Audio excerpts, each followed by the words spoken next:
Morning, everyone. Today I would like to share with everyone how can we attain our Buddha nature. Buddha told us all the beings, 6 realms of sentient beings, including you and myself, as long as we can cultivate on the path of liberation with the proper condition, with a heart effort, all 6 realms of sentient beings can attain their Buddhahood. So how can we attain the Buddhahood? Actually, everything starts with the seed of liberation. The seed of liberation is quite simple.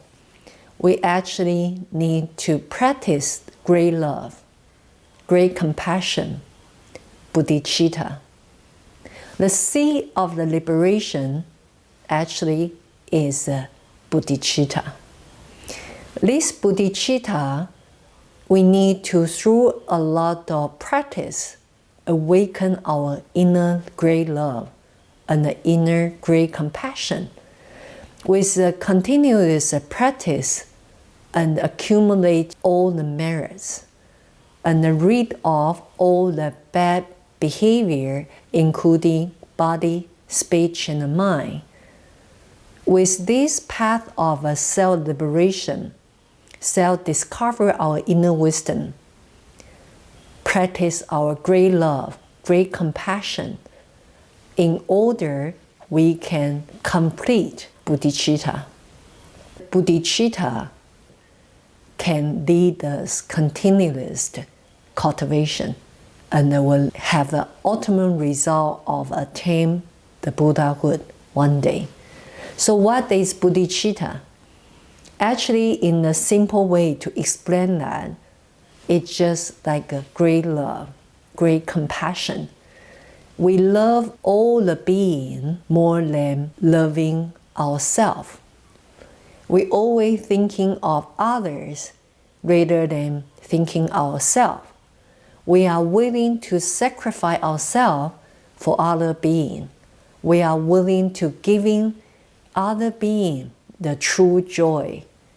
We are loving all other beings by unconditional love, great compassion, with no differences. In order we can practice bodhicitta, actually we need to start 4 steps.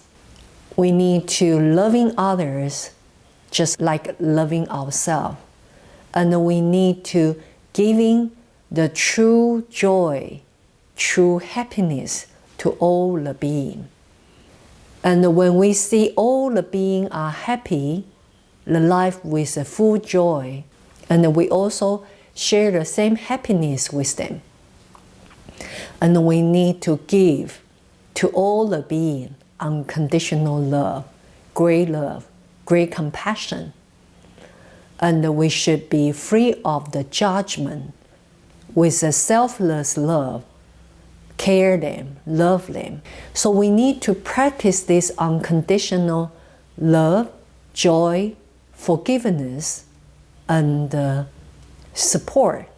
This is the true quality we can begin with when we practice our great love, great compassion, in order we can raise the bodhicitta.